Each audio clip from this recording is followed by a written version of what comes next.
Vous parlez beaucoup des tweets, mais moi, enfin, alors, voilà, présomption, je veux bien le croire sur le fait que ce n'était pas lui, mais on en est sûr, la parodie, moi, c'est ce qui me gêne la plus, c'est attentat par-ci, attentat par-là. Oui, c'était il y a quelques mois, il avait donc plus de 18 ans, c'était pas un gamin.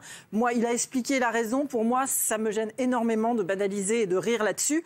Et il a quand même son succès, enfin sa victoire, elle est beaucoup due aussi au message qu'il apportait, à sa personnalité, la différence, le droit à la différence, tout ça c'était positif. Alors on va recontextualiser à la vidéo attentat par-ci, attentat par là. C'était une vidéo qui était en fait normalement une reprise de quelque chose qui se voulait comique, qui parodiait.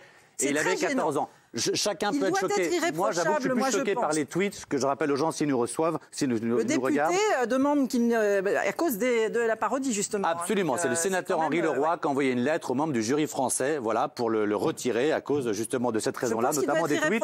Les tweets, le crime contre l'humanité vient de l'Israël, ça c'était en 2014, et arrêtez de vous attaquer à Dieudonné, vous ne le connaissez pas, en 2014, et je rappelle qu'on n'est pas sûr que c'est lui qui les a tweetés. Très gênant. Non, il ne doit pas représenter... je vais faire court, hein. Non, il ne doit pas représenter. Parce que Dieudonné, les tweets et la parodie, pour moi c'est trop. Ménel avait été éliminé de The Voice pour à peu près les mêmes choses. Je ne vois pas pourquoi là il y aurait... Elle avait reconnu avoir tweeté elle. Oui, mais enfin, lui dit qu'on lui a piqué, il échangeait ses codes avec d'autres personnes et que d'autres personnes ont écrit sur son compte. Oui, mais enfin ça, je connais pas beaucoup de gens qui donnent leurs codes comme ça à tout le monde. Bon, moi c'est une excuse, ok, il a trouvé ça comme argument, c'est son problème.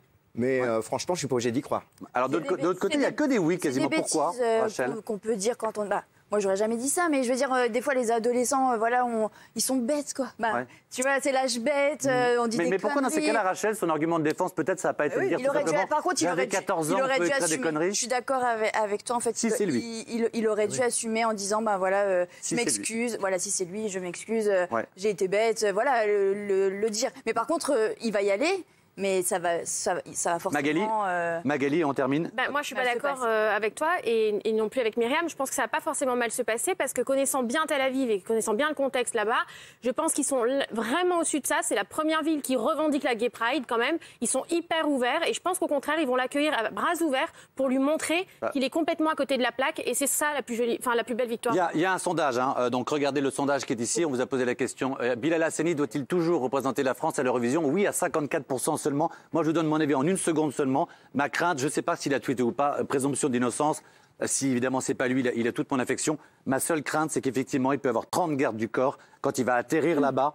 Avec un tweet comme ça contre l'Israël, si les gens ne le croient pas, j'ai qu'une crainte, c'est que ça se passe mal physiquement pour lui, qu'il soit agressé. C'est ma seule crainte. Moi, j'espère qu'il n'ira pas à l'Eurovision, mais juste pour sa vie, parce que j'ai peur qu'il soit agressé là-bas.